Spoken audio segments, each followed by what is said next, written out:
It was one of the most difficult days of my life. My personality is one that I don't need any help to dream up the negative scenarios that could take place. But on this specific day, the bad was all around me, and fear was overwhelming, and I wasn't sure what to do.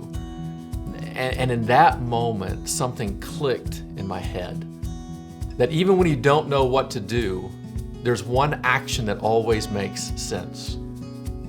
Do what is most loving, and then let the chips fall as they may.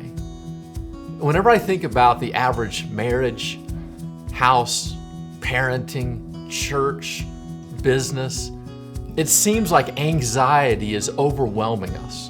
Everywhere we turn, we hear nothing but bad news. And the dangerous thing is that anxiety begets anxiety. As I am anxious, I come into interaction with somebody else and they are anxious, and I add to their fears and they add to my fears, and it almost becomes like a ball rolling downhill. What do? We can't stop feeling fear. Fear is an aspect of who we are, but we don't have to let fear drive us. It doesn't have to be at the centerpiece of our decision making.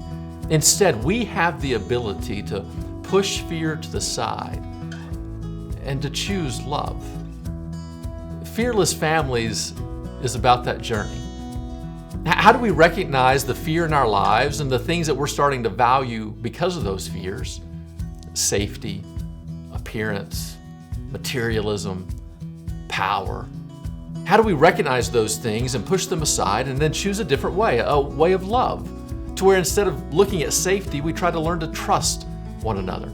Instead of being worried about projecting a strong appearance, we actually get down to the heart of who we are.